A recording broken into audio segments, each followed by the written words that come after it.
ስሜ ዶክተር ማቴዎስ ገና እባላለሁ። ዛሬ እንግዲህ የዛሬው ኢቨንት ዛሬ እናንተም እንድትመጡም ያለው ነገር መጽሐፉ ምክንያት ነው። መጽሐፉ ርዕሱ ነገረ እርግማን ወበረከት ነው። መጽሐፉ ስለ እርግማንና በረከት በተለያዩ ርዕሶች ላይ አንስቶ የሚተነትን ነው። መጽሐፉ ለምሳሌ ከባህል፣ ማህበራዊ ህይወት፣ ፖለቲካውን፣ ሃይማኖቱን እንዲሁም ሳይንስን፣ ስነ ልቦናን በእነዚህ ርዕሶች ላይ እርግማን እና በረከት ምን ይላል፣ ምንድን ነው የሚለው መፍትሄውስ ደግሞ በኋላ ላይ ምንድን ነው? አሁን ከእርግማን ጋር በተያያዘ በዚህ ጉዳይ ላይ ይሄ አለ። ፎር ኤግዛምፕል ለምሳሌ በስነ ልቦና ላይ ከእርግማን ጋር በተያያዘ የሚፈጠሩ የስነ ልቦና ችግሮች አሉ። ከዛ ለዛ ስነ ልቦና ችግሮች ምንድን ነው መፍትሄው ብሎ በኋላ ላይ መጽሐፉ ስለዚህ ጉዳይ ላይ ያነሳል ማለት ነው።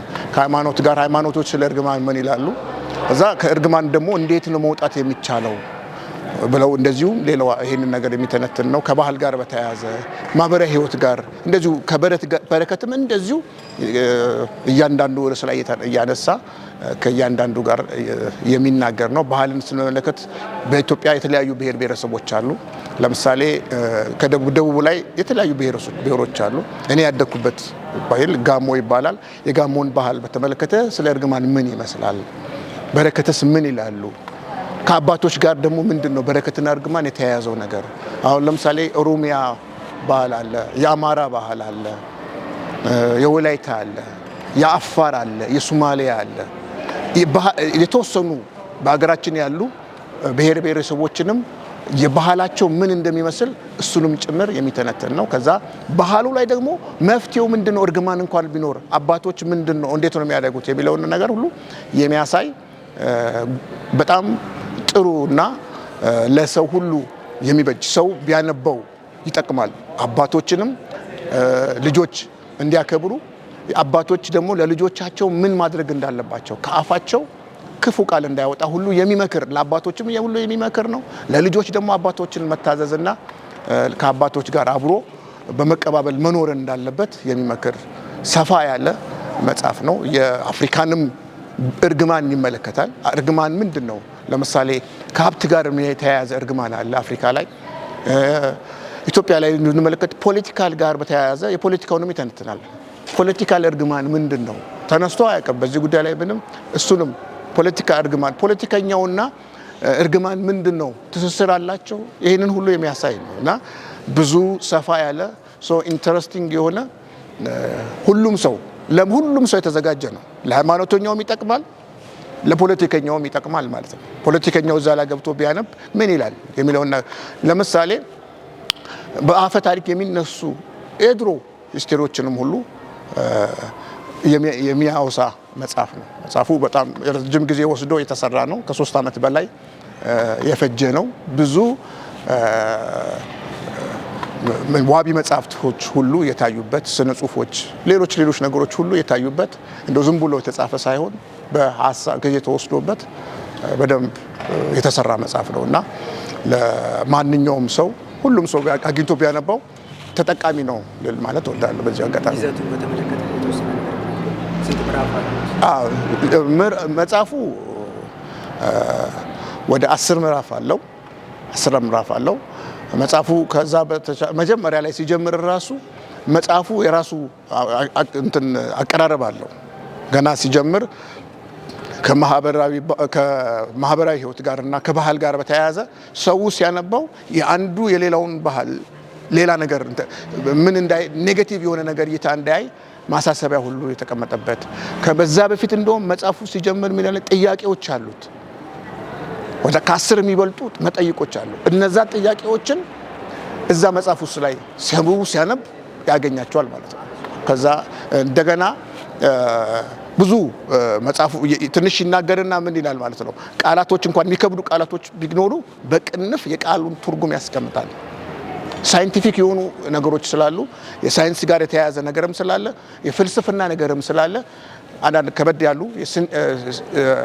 የፊሎሶፊካል ቃላቶች ሲኖሩ እሱንም በትርጉም ያስቀምጣልና በጣም ጥሩ እና ሰው ሁሉ አግኝቶ ቢያነባው ተጠቃሚ ይሆናል ማለት እችላለሁ። እና መጨረሻ ሰዎች እንዴት ማግኘት ይችላሉና በዚህ ቀደም የሰሩት ስራ ካለ ከዚህ ቀደም 6 ኪሎ ዩኒቨርሲቲ የሰራሁት ኦልሬዲ መጽሐፌ በዛን ሰዓት በጥናት የሰራሁት መጽሐፍ ኦልሬዲ እንደታተመ አውቃለሁ። እንደውም ያ ጽሁፍ በአማዞን ላይ አለ። ግን ይሄ መጽሐፍ መልክ ይሄ የመጀመሪያዬ ነው። ግን ያልታተሙ ሌሎች መጽሐፎች ደግሞ አሉ። ይሄኛውን ጅማሬ ያለ እንጂ ሌሎች መጽሐፎች እንደዚህ ከስነ ልቦና ጋር ተያያዘ እንደውም ሌላም እንደገና ተጨማሪ ሌሎች መጽሐፎች አሉ። አሁን ይሄ እዚህ ላይ ጥሩ ሁኔታዎችን ካየው የሚቀጥሉን ሌሎች መጽሐፎችንም ወደ ማሳተም ሄዳለሁ ማለት ነው። ይሄኛውን ደግሞ ሰው መጽሐፉን ቀጥታ እኔንም ኮሚኒኬት ማድረግ አድርጎ ማግኘት ይችላል። ሌሎች መጽሐፍ ሻጮች ጋር ሊገባ ይችላል። ስለዚህ መጽሐፉን ለማግኘት ምንም ቀላል ነው ማለት ነው። እኔ ባለበት ሰው በሚፈልገው መጠን ለሚፈልገው ሰው ማድረስ ይቻላል ማለት ነው። እሺ፣ መልእክታቸውን በጭብጨባ ለዶክተር ማቴዎስ ጌና ቴማ።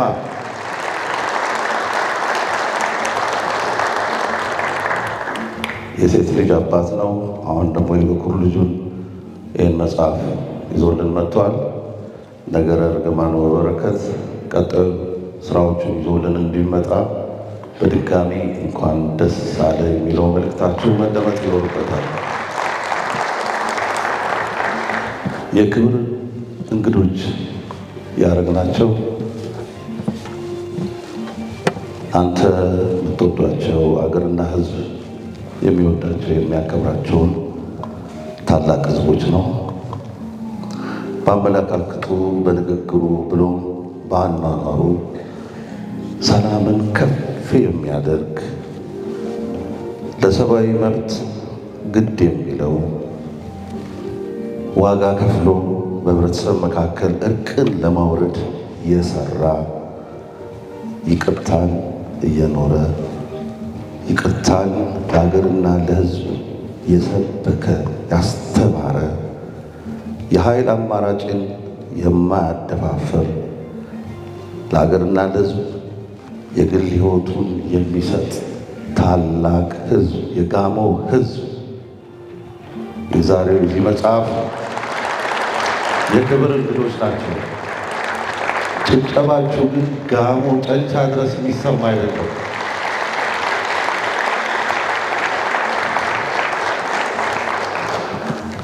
ዛሬ መጽሐፋቸውን የምንመረቅላቸው የተወለዱት ጨንቻ ነው። ጨንቻ ሲነሳ ታላላቆቹ ደራሲያንን ለምሳሌ አንድ ሁለቱን እንኳን መጥቀስ ቢቻል አሰፋ ጫቦ ዛሬ በሕይወት ባይኖሩ፣ አንጋፋው ደራሲና ጋዜጠኛ ዘነበ ወላ እዚህ በማዕከላችን ስለተገኘ እንኳን ደህና መጣ። በመድረክ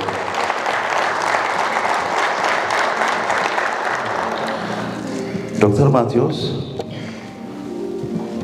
እንጦጦ አምባ ተማሩ፣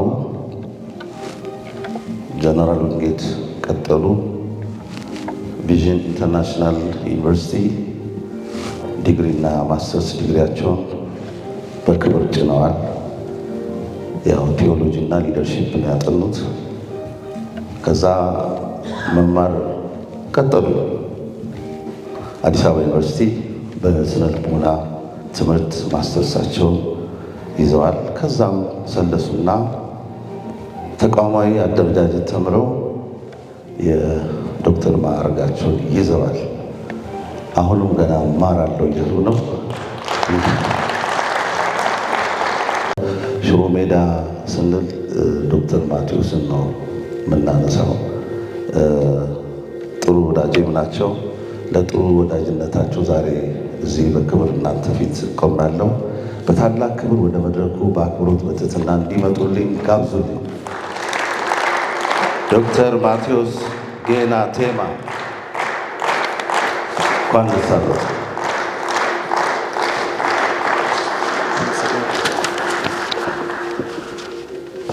ይህ ቦታ እንድቆም እና እንድገኝ እናንተንም እዚህ ስፍራ እንድትገኙ ይህን ጊዜም ያመቻቸልን ልዑል እግዚአብሔር ስሙ የተባረከ ይሁን። እግዚአብሔርን መጀመሪያ አመስግኑልኝ። የእግዚአብሔር ስም ብሩክ ይሁን እና በጣም ነው ደስ ያለኝ ዛሬ እዚህ ለመድረስ በእንዲህ አይነት ሁኔታ መቅረብ እንዲሁ በቀላሉ የሚቻል አይደለም። ብዙ አባጣና ጎርባጣ የሆኑ ብዙ ቁልቁለቶች፣ ዳገቶች ተወጥቶ ነው እዚህ ዛሬ የተደረሰው። እግዚአብሔርን በጣም ነው ማመሰግነው። ይህንን ጽሑፍ ሳዘጋጅ ቢያንስ ከ3 ዓመት በላይ ፈጅቶብኛል። እውነት ለመናገር ቀላል አልነበረም። በዚህ ጽሑፍ ሂደት ውስጥ ብዙ ነገሮችን አሳልፌያለሁ። መጽሐፉን ሳዘጋጅ ወደ ልቤ አንድ ነገር መጣ።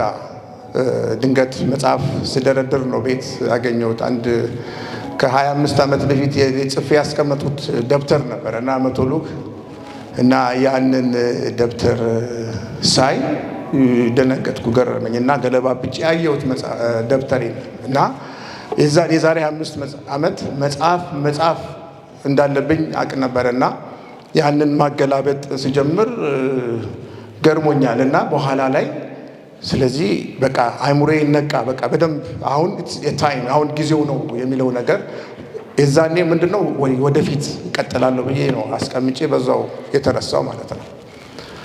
እና በኋላ ላይ ያነሳው እና አገላብጬ አየሁት። በ25 ዓመት ውስጥ እኔ የዛኔ ጽፌ የነበረው በሀገር ጉዳይ ነው። ደብተሩ አሁንም አለ። ብዙ ነገሮች በሚገርም ሁኔታ ሆነዋል። ተከናውነውም አይቻለው በአገሪቷ ላይ እና ደስ አለኝ። ደብተሩም አለ እና ስለዚህ እኔ አንድ ነገር በቃ ምን ማድረግ አለብኝ ብዬ አሰብኩ። መጸለይ አለብኝ፣ ቁጭ ብዬ ጊዜ መውሰድ አለብኝ ብዬ ተነሳሳው። በኋላ ላይ ቁጭ ብዬ ማሰላሰል ጀመርኩ። አንድ ልማድ አለኝ፣ ሌሊት ተነስቶ ቁጭ መጸለይ ወይንም የሆነ ነገር ማንበብ። ሁሉ ጊዜ 9 ሰዓት በኋላ ላይ ለብዙ ዓመታት አልተኛም። በዚህ ቤተሰቦችን አስቸግራቸዋለሁ። ባለቤቴም አለች እዚህ፣ ልጄም አለች። በጣም ነው የሚቸገሩት። አንተ እያለ እኛ አንተኛም ወይ እያሉ በቃ እኔ ወይ ሌላ ክፍል ውስጥ እገባለሁ፣ ሌላ ክፍል ውስጥ ሆኜ ራሴን ስራ እሰራለሁ ወይ ጸልያለሁ። እና በዚያ መሀል ላይ ቁጭ ብዬ አንድ ቀን ሳሰላስል ስጸልይ ወደ ልቤ አንድ ነገር መጣ። ምን የሚል አንድ ቃል ነው የሚያቃጭለው፣ እርግማን የሚል። ይሄ ዝም ብሎ አልመጣም። ስለ ሀገር ሳስብ ነው እንዲህ አይነት ነገሮች ወደ አይሙሬ የመጣውና በኋላ ላይ ይሄ ነገር ምን ማድረግ አለብኝ ብዬ ባሰብኩ፣ በቃ ወደ መጽሐፍ መቀየር አለብኝ ብዬ መጽሐፍ አሰብኩኝ፣ ወሰንኩኝ። ኢሚዲየትሊ ወሰንኩኝ። ከዛ በኋላ ምንድነው ያደረግኩኝ? ለዚህ የሚያግዙኝ የተለያዩ መጽሐፎችን እና ቪዲዮዎችንም መሰብሰብ ጀመርኩ። አሰባሰቤ አስቀመጥኳቸው።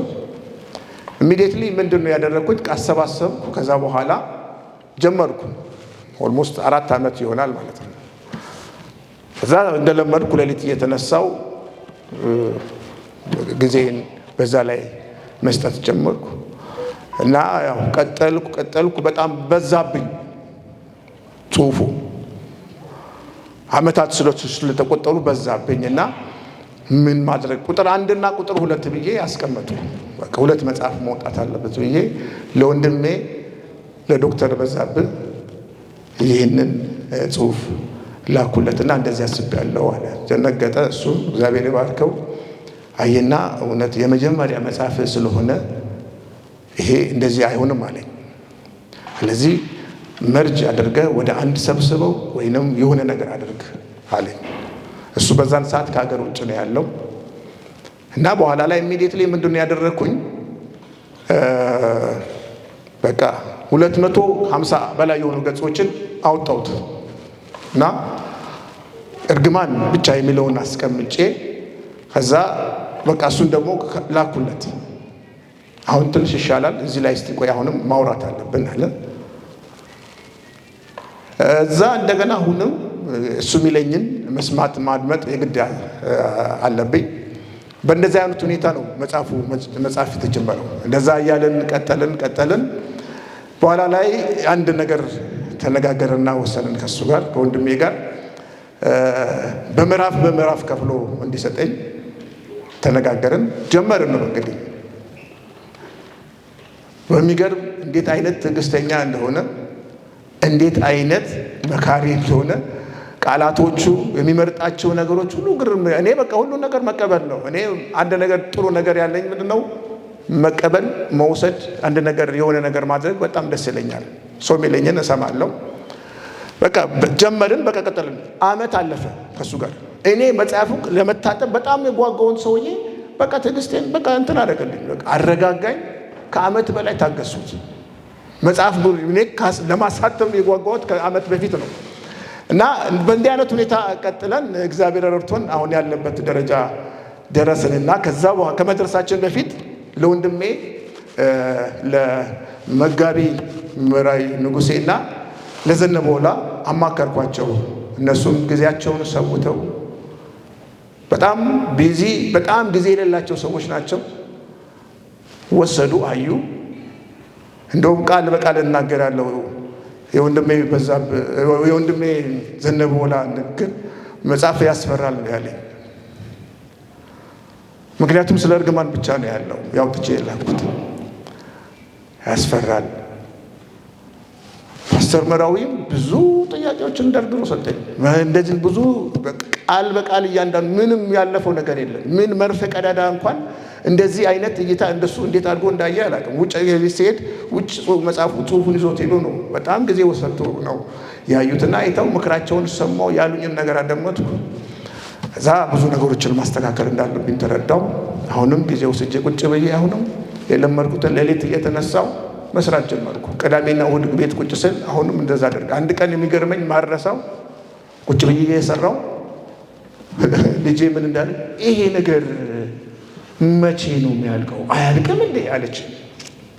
ምንድን ነው ቆይ አንተ ሁሌ እዚህ ላይ ማያልቅ ነገር ነው እንዴ አለች ልጄ ማለት ነው።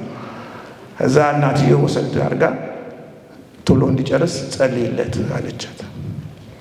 እንደዚህ እያደረግን በእንደዚህ አይነት ሁኔታ ብዙ ቆየንና እግዚአብሔር ረድቶን አሁንም ሁለተኛ ዙር እንደገና አሁንም ለነዚህ ለማስቸግራቸው ሰዎች አሁንም ላኩላቸው። አሁንም አይተው አርመው አስተካክለው ሚስተካከል የሚገባትን ነገር ሁሉ እያንዳንዱን አይተውልኝ እዛ ሰጡኝ። እኔም ከወንድሜ ዶክተር በዛብህ ጋር እንደገና እየነገርኩት ከሱ ጋር ኮሚኒኬት እያደረጉ እየተገናኘው መጽሐፉ አሁን ላለበት ደረጃ የኔ ብቻ አስተዋጽኦ አይደለም ያለው። የኔ ብቻ ሳይሆን በመጀመሪያ ደረጃ ታላቁን ልዑል እግዚአብሔር ይህንን መጽሐፍ እንድጽፍ ጸጋውን ያበዛልኝ ማነሳሳቱን የሰጠኝ ያበረታኝ አንዱ ትልቁ ልዑል እግዚአብሔር ነው እና ይህን እግዚአብሔርን አንዴ ብታመሰግኑልኝ በጭብጨባ። ለዚህ ሁሉ እንድበቃ በመታገስ ሌሊት እየተነሳው እንቅልፋቸውን ስነሳ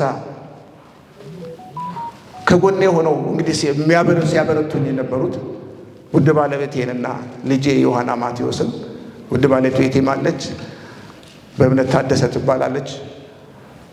እነሱንም እግዚአብሔር ይባርካችሁ በሉልኝ። እግዚአብሔር ይባርካችሁ። በጣም አመሰግናለሁ። እወዳችኋለሁ በጣም። ለዚህ ሁሉ እንድደርስ ዋናው ምክንያት ከእግዚአብሔር ቀጥሎ እናንተ ናችሁ። በጣም እጅግ አድርጌ አመሰግናለሁ። በዚሁ አጋጣሚ ዶክተር በዛብህን ባርኩልኝ፣ አመስግኑልኝ። እግዚአብሔር ባርክ። በእውነት ወዳጄ በጣም ጌታ እግዚአብሔር ባርክ። በጣም የማወድና ማከብር ሰው። ከዛ በመቀጠል አሁንም ይሄ የሁለታችንን ስራ እንደገና የገመገሙልን ማለት ነው። እኛ እስቲ ሰው ይይልን ነገሮቻችንን በቃ አንተም ሰርታል እኔም አይቼዋለሁ። ሰያል መከረን፣ አማከርኩት። እሱ አማካሪም ነው እንደገና ኤዲት የሚያደርግ። ከዛ አማከርኩ፣ ነገርኩ። መጋቢንም አነሳው፣ አቶ ዘነበወላንም አነሳው። ከዛ በመቀጠል ሌሎች ሰዎችንም አነሳን። በቃ ምንም ሁለቱ በቂ ናቸዋል። እኔም በቃ ተስማማው። እኔም በቃ ብዙ ሰው ጋር መሄድ ምንም አያስፈልግም። እኛ ደክምንበታል። እኔ አመታት ይወስዶብኛል፣ ለጋራ ደግሞ እንደገና አመት በላይ ወስዶብናል። እስቲ እነዚህ ሁለቱ ሰዎች ካዩ እነሱ ከበቂ በላይ ናቸው። ምክንያቱም ቱባ የሆነ እውቀት በጣም የተከበሩ በጣም ብዙ ነገሮችን ሳሳልፉ የነበሩ በስነ ጽሁፍ ሁለቱም በስነ ጽሁፍ መጋቢ በማስተማርም በፓስተርነትም ወንድማችን አቶ ዘነበወላ በጣም የብዙ ሰዎች መጽሐፍ ጀርባ አቶ ዘነበ አለ ኢትዮጵያ ውስጥ ማለት ነው። በጣም ከነዚህ ከሁለቱ ሌላ የትም መሄድ አያስፈልግም በሚል ተስማማን። ለሁለቱ ጠየኳቸው። ጌታ እግዚአብሔር አብዝቶ ይባርካችሁ። በእውነት በቅንነት ምንም ላንተ በላለ እንግዲህ ላንተ እንዴት እምቢ እላለሁ አለ መጋቢ ስጠይቀው። በስልክ ነው ያወራነው ረጅም ሰዓት። ላንተ ደግሞ አሁን እንዴት አድርጌ በጣም ቢዚ እንደሆንኩ ታውቃለህ፣ አንተን እምቢ ማለት ይከብዳል ብሎ ይሻለኝ። እንዲሁ አቶ ዘነበም ስነግረው በስልክ ነው ያወራኋቸው ሁለቱንም። እስቲ እኔ በጣም ቢዚ ነኝ፣ አንዳንዴ ከአዲስ አበባ ወጣለሁ፣ እስቲ አይልሃለሁ፣ እስቲ በቃ እንዴት ላንተ እምቢ ማለት እኔ ሰው ምን አይነት ሰው እንደሆንኩ እኔ ራሴንም አታዘብኩ። ሰው ስጠይቅ እምቢ የሚለኝ ሰው የለም፣ እሺ ነው የሚሉት። እና በጣም ወደድኳቸው። በቃ ከነሱ በቃ ከሌላ ሰው አያስፈልግም በሚል ተስማማን። እነዚህ ወገኖችን በእውነት አሁንም እስቲ አመስግኑልኝ እባካቸው፣ በእውነት አመስግኑልኝ። እንደገና የገመገሙልኝ ገምግመው መጽሐፉ ቅርጽ እንዲይዝ ያደረጉልኝ እነዚህ ወንድሞቼ ናቸው። በእውነት እግዚአብሔር ይባርካቸው። በእውነት ቤተሰቦቻቸው የተባረኩ ይሁኑ። ይዘት ነግሬው መጽሐፉን እንደዚህ ይሄን ይመስላል እንደዚህ ነው ምናምን ቤት ስነግረው አንድ ወንድም አለ አርኪቴክቸር ሚካኤል ይባላል። ይሄንን ስዕል ይሄንን ዲዛይን በቃ ስለነገርኩት በነገሩት መሰረት ይሰራልኝ ሚካኤል ከበደ ይባላል። እሱንም አመስግኑልኝ። እሱንም አመስገን እፈልጋለሁ። በመጨረሻ ማመስገን የምፈልገው ያው በጣም መወዳት እናቴ ያለችን እዚሁ አብራት አለች።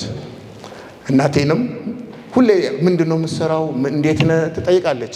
እንደዚህ አደርጋለሁ ማለት አንተ ነገር በቃ እንዴት እንደሆነ በቃ ትደክማለህ በቃ በርታ ትለኛለች። እና እናቴን እስቲ ቤተሰቦቼ፣ ታናናሽ ወንድሞቼ፣ እህቶቼ መጽሐፉ አሁን ላለበት በኋላ ወንድሜ ጌጡ አንዳንድ ነገሮችን ይናገራል። አሁን እኔ በእኔ አቅም ምንም ይቻላል መጽሐፍ ማሳተም በዚህ ሰዓት በሀገር ደረጃ በጣም ከባድ ነገር ነው። የወረቀት ውድነት ሰዎች መጽሔቶች፣ ጋዜጦች ከእንትን ውጭ የወጡት የወረቀት ውድነት ነው እና መጽሐፍ በዚህ ደረጃ ለማድረስ ያገዙኝ ቤተሰቦቼ ናቸው። ታናናሽ ወንድሞቼና እህቶቼ በሀገር ውስጥም ያሉ በውጭም ያሉ በእውነት ተወዳችኋለሁ። በጣም ታከብሩኛላችሁ። እንደገና ለእኔ ያላችሁ ነገር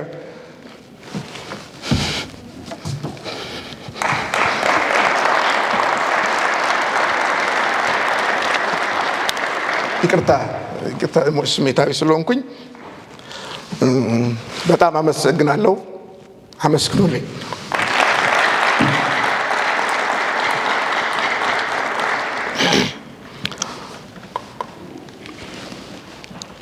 ሌላው ደግሞ የመስሪያ ቤት ባልደረቦቼን ማመስገን እፈልጋለሁ። በመጨረሻ ሲያበረታቱኝ የነበሩ ከኃላፊዎች ጀምሮ ማለት ነው። ህብረተሰብ ተሳትፎና በጎ ፍቃድ ማስተባበሪያ ኮሚሽን በጣም በብዙ ነገር አግዘውኛል። በርታ፣ ከጎንነን ሁል ጊዜ ይሉኛል።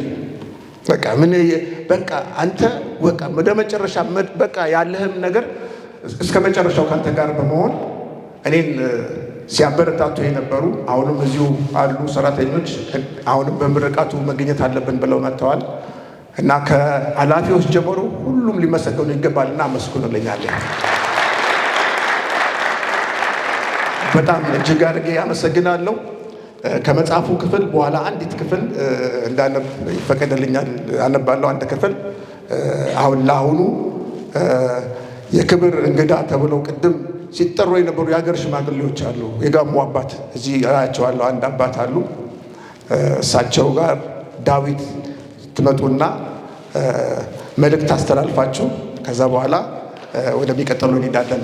ለእናንተ ዳዊትና እርሳቸው ይመጡና መልእክት ያስተላልፋሉ።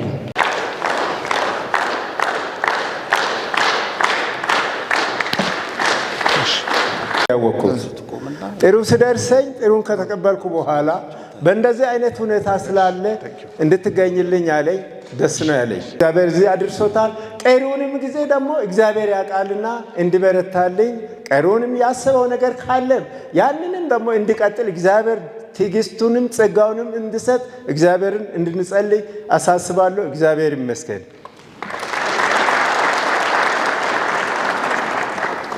እንግዲህ ሀያዎቹን ዓመታት ካለው ልምድ ካለው ደግሞ ከህይወት ገጠመኞች ከህይወት ተሞክሮች እንደ ሀገርም እንደ ዓለም አቀፍም እንደ ግለሰብም ካያቸው ነገሮች በቃል ያለ ይወረሳልና በጽሑፍ ያለ ይወረሳል በሚል በሀገረኛው ብልህ አስቀምጧል።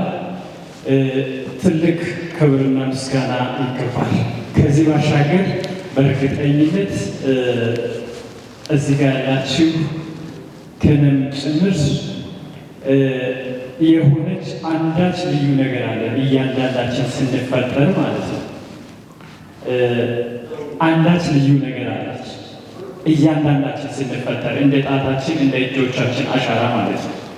ስለዚህ ቀጣይ ትውልድ አንድ ነገር ይፈልጋል።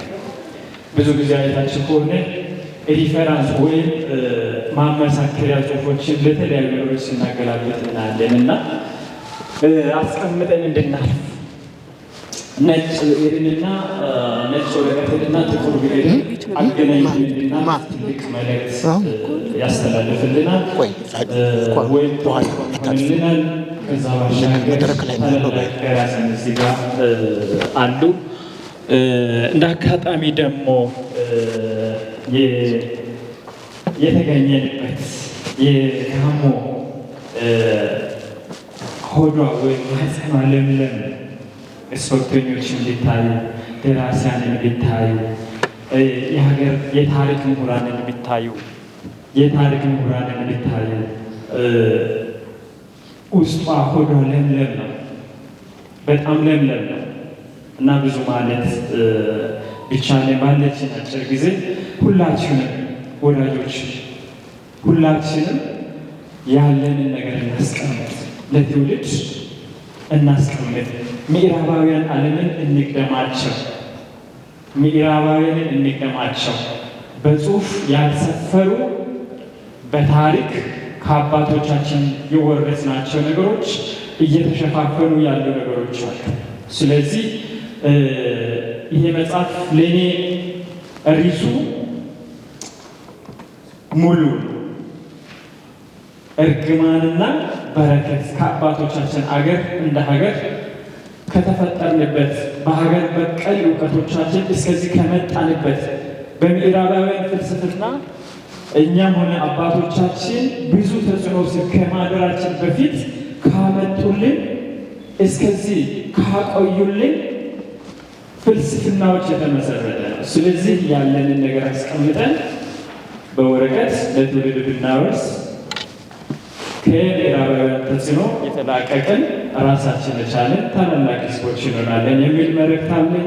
ከዚህ ባሻገር ለዚህ ቀን ያበቃን ልዑል እግዚአብሔር ክብሩ ይውሰደው። ከእኛ ጀርባ እንደለበስነው እንዳገኘነው ንጉዛችን እንደ ጋሞ ማንነታችን ከእኛ እንደተወለዳችሁ ልጆቻችን ታላቅ ሕዝብ አለና ለሕዝባችንን ትልቅ ግርማ ትልቅ ስም አውጥተሃል። እግዚአብሔር ትውልድን ይባርክህ። እኔ ብዙ ለመባረክ በጋሞ ባህል አባትና እናተ በሕይወት ስላሉ ብዙ እንትን አልልም። በልጅነት እልሃለሁና ቤትና ኑሮህን እግዚአብሔር ይባርክህ።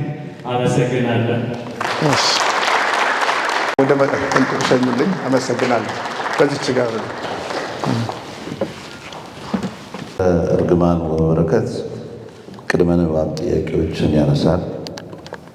በተለምዶ እርግማኖች እንዴት ይደርሳሉ? እርግማንን ማስቀረት ይቻላል? እርግማኖች ጉዳት ለማድረግ የታሰቡ ናቸውን? በእርግማን ውስጥ የአባቶች ሚና ምንድን ነው? እርግማን ከባህላዊ ልምምዶች ጋር ይዛመዳል? ዘመናዊ ማህበረሰብ በእርግማን ያምናልን? መንፈሳዊ የእርግማን መፍትሄ ምንድን ነው? እርግማን በፖለቲከኞች መፍትሄው ምንድን ነው? ተግዳሮት አለው? እርግማን በመንግስታት ላይ ተጽዕኖ ያመጣል? የመሪዎች እርግማን በሀገር ላይ ይፈጸማል? እርግማኖች እውነትን ያንጸባርቃሉን? እርግማኖች ከባህል ጋር እንዴት ይገናኛሉ? በእርግማን ማመን ይቻላል? በረከት የእግዚአብሔር ስጦታ ወይስ ኪሳራ? በረከቶች የሚገኙት በድካም ወይስ በጸጋ? አንዳንድ ሰዎች በችግር የሚሰቃዩት ለምንድን ነው? በሀብት መባረክ የሞራል ኃላፊነት ያመጣልን? እንግዲህ ይሄ ከመጽሐፉ ላይ የሚነሱ የቅድመ ንባብ ጥያቄዎች ናቸው።